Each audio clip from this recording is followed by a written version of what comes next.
I remember the very first time in my life that I consciously recognized poverty.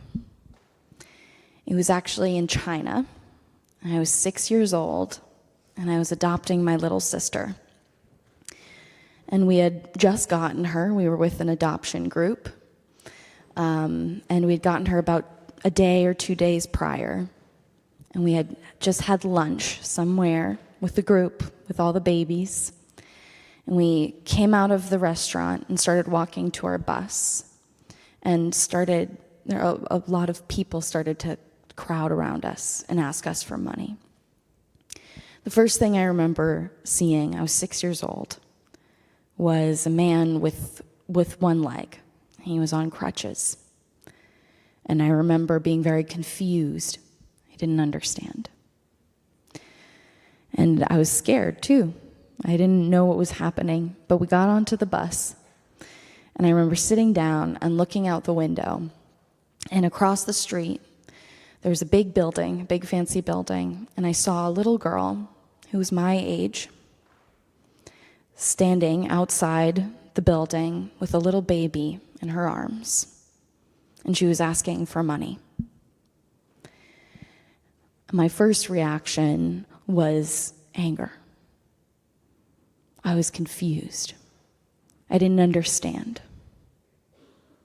Because in that moment, I saw myself and my little sister. I had just gotten my little sister. And there I was looking at a girl who had same age as me, same age as my sister. And then I felt shame. I felt really deep shame, and I turned to my parents and I said, I'm never eating a hamburger ever again. Because I had just eaten a really delicious hamburger, and I hadn't even finished it. And that was 6-year-old me's way of trying to figure out the feeling that I was having, of shame, of not knowing, of confusion. I remember that moment because that moment is seared into my brain. And growing up, I grew up right outside of New York City, grew up in a very wonderful, kind, privileged family.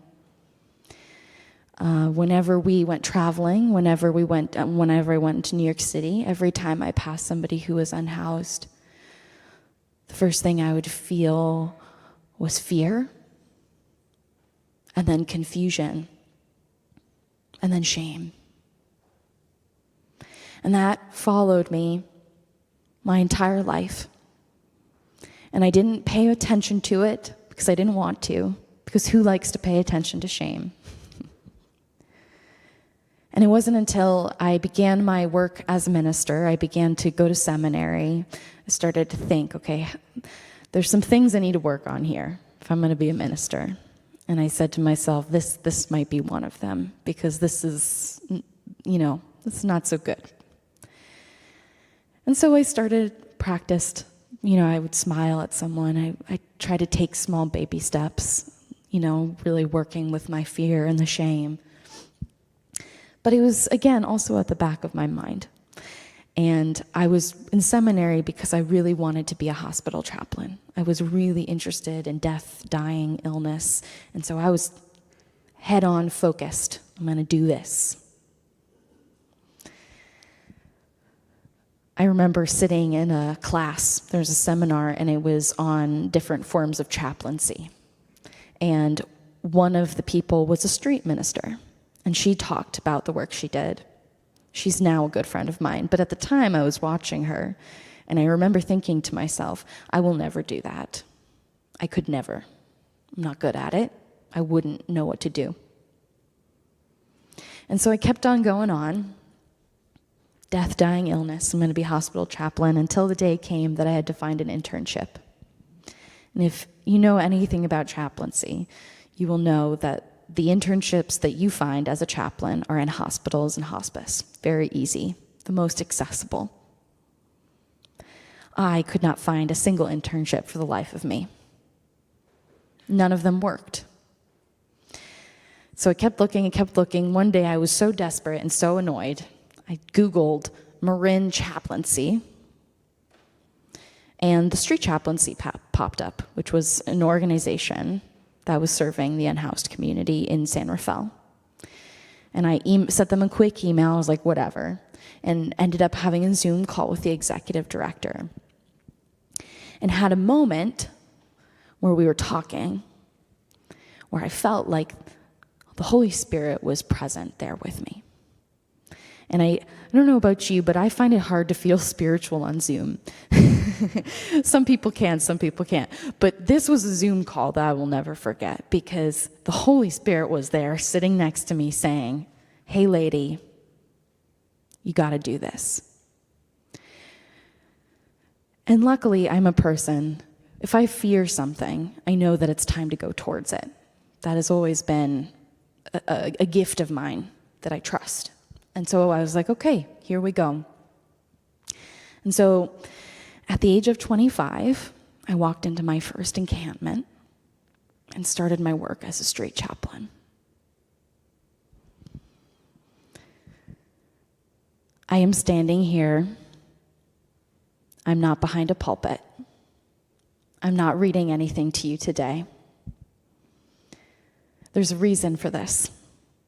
I started talking about my work as a street chaplain about a year ago.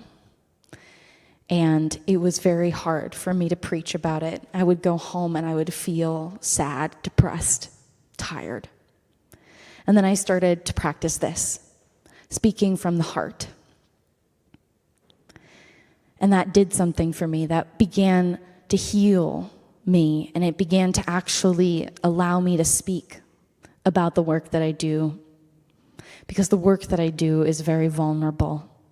It's very precious. The love that I feel for the unhoused community is very deep, very profound, and deeply spiritual for me. And to speak about it with a barrier between me and you doesn't make sense. And to speak about it from any other place than from my heart, it doesn't make sense. This work transformed me, clearly. I went from being a person who couldn't look an unhoused person in the eyes, literally could not. And now I have relationships and friendships with unhoused folks, and I'm starting an organization to work with them, to work with the care for them, which I will be telling you more about later.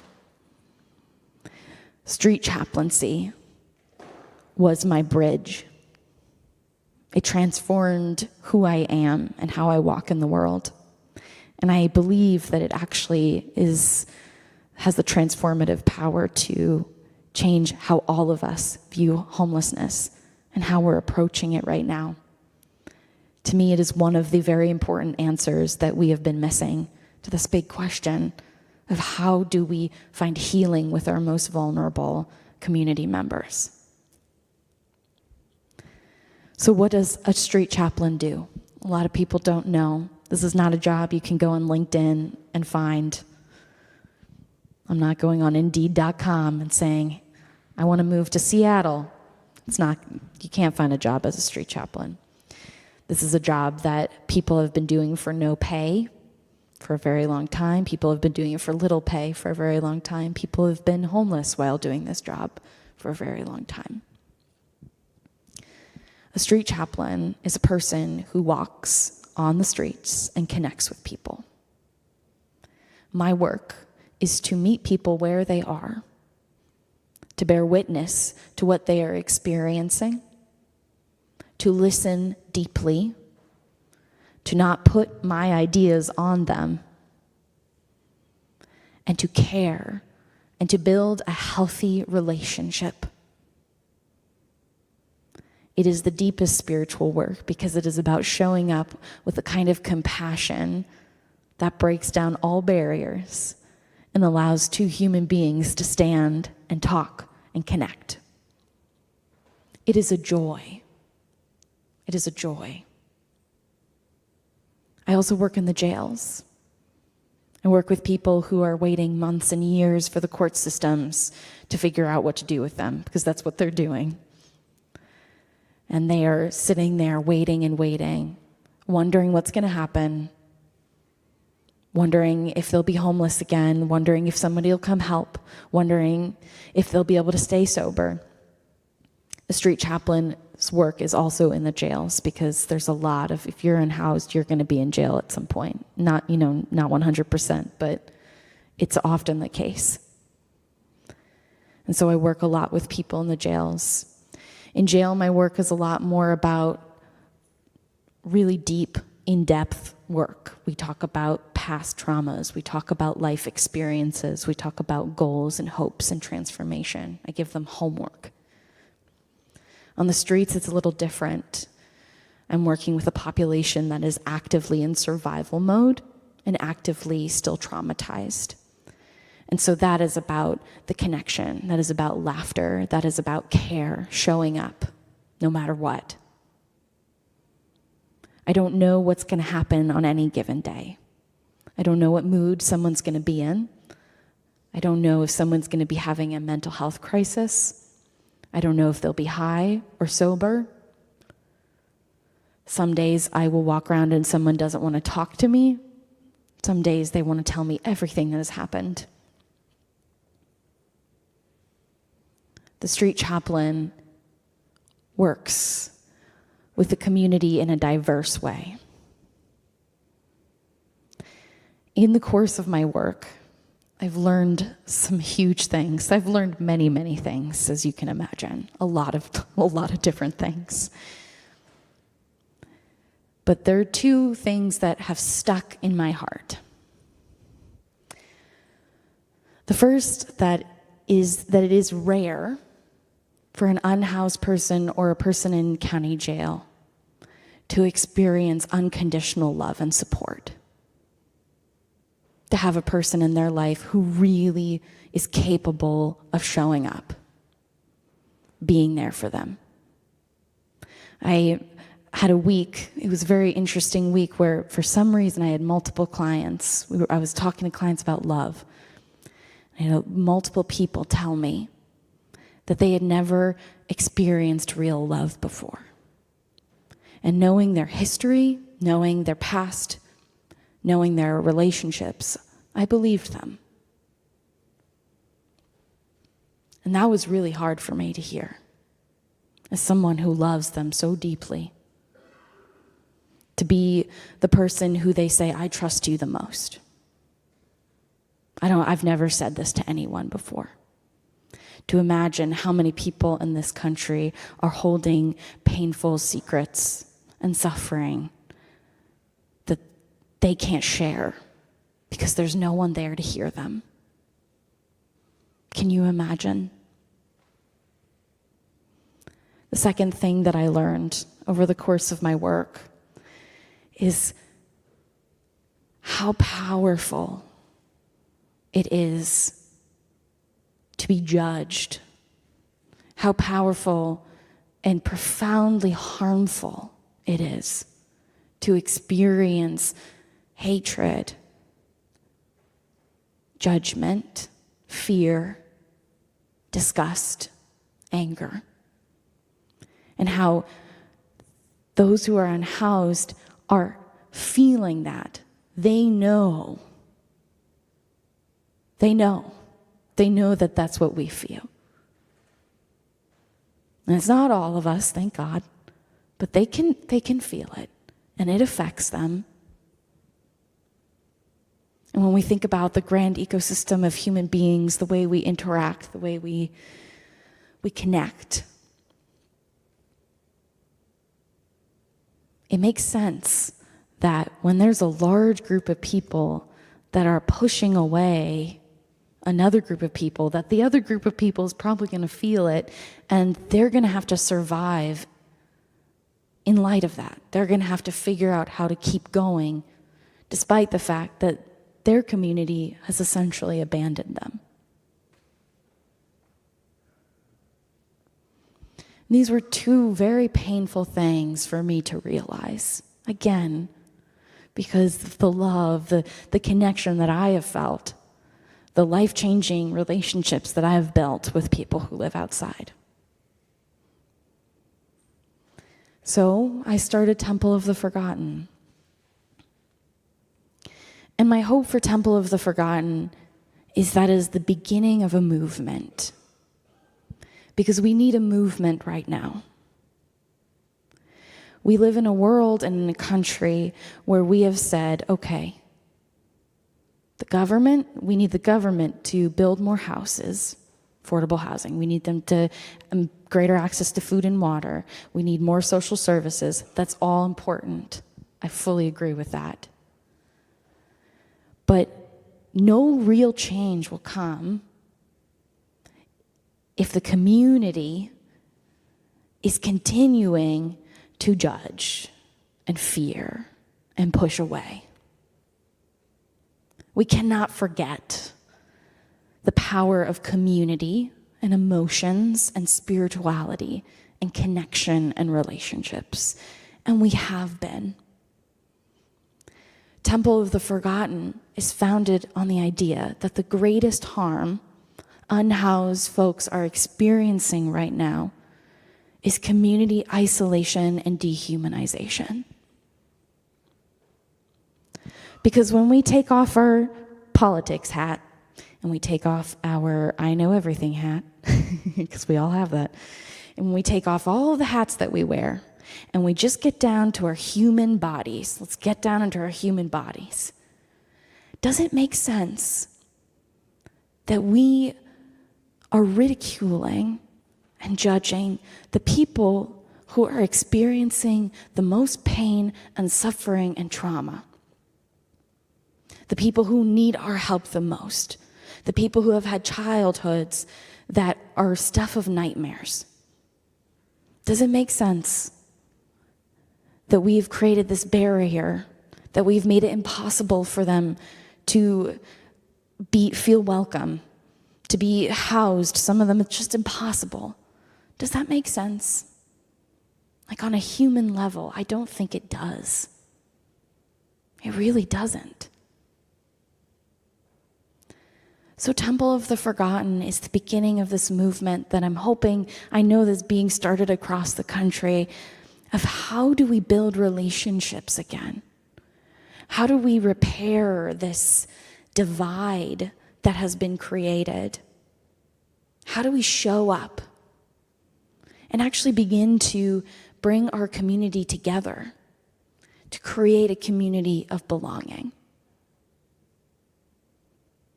How do we do that?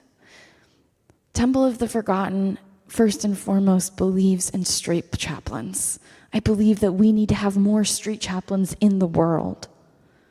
A street chaplain is a bridge. A street chaplain knows how to listen to somebody who's experiencing homelessness. They know how to assess what their needs are. They know how to bring in resources that are dependent on what those person's needs are and what they say they need. A street chaplain knows that an individual who is experiencing homelessness is not part of a big problem that is all the same, but that an individual experiencing homelessness is an individual who has a diverse and unique set of problems and experiences and needs that need to be addressed individually, not thrown into the bucket.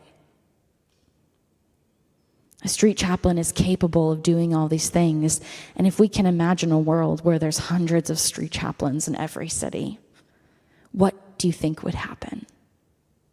I think something would happen. So I think something magical would happen.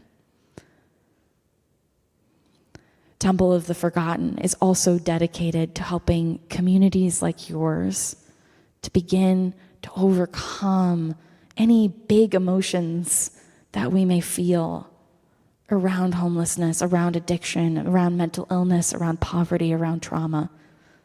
We need to start having conversations with one another about these things, or else the misinformation will continue to grow and we will continue to push away.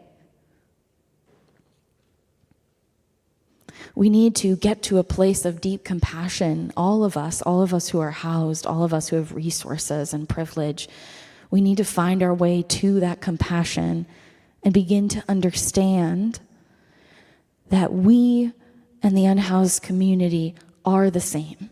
We are them and they are us. One of the biggest things that was a surprise for me when I began my work was how much I saw myself in the people I was working with. How much I could connect with them and how much, in fact, I felt like I was seen by them more than I was in normal society. Temple of the Forgotten is dedicated to creating these programs and workshops and opportunities for us to have these conversations and then give volunteers places where they can begin to create connections, where they can begin to participate in the lives of their unhoused neighbors. It may feel impossible to some, but as the Tao Te Ching says, what is improbable is great.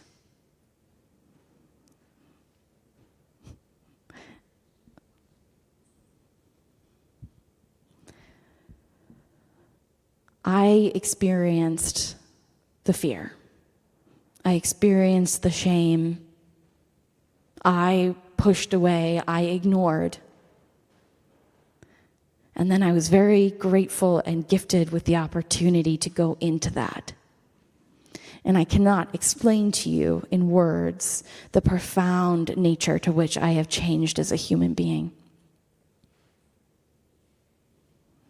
The gift of showing up, the gift of witnessing suffering and choosing to not run away,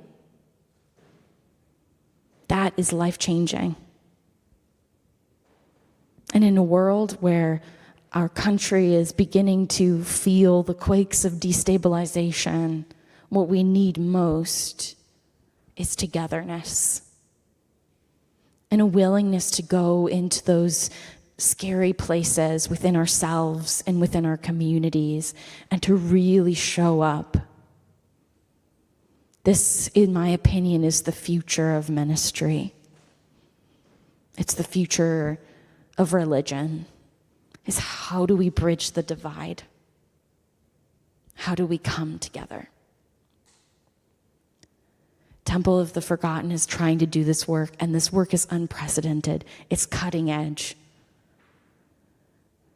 We've been ignoring the emotions and humanness and spirituality of the unhoused community for a very long time. And it's time that we stop and really, really begin to show up as a community. So my hope for you as you go forth today,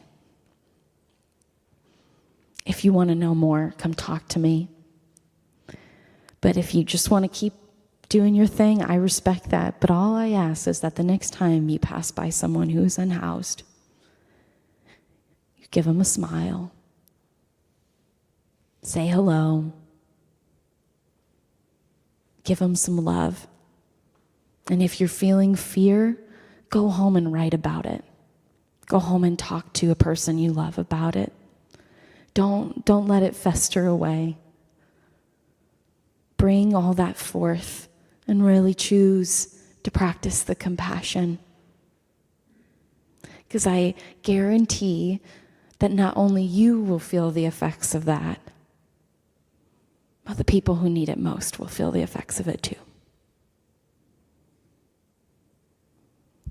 Thank you. Blessed be.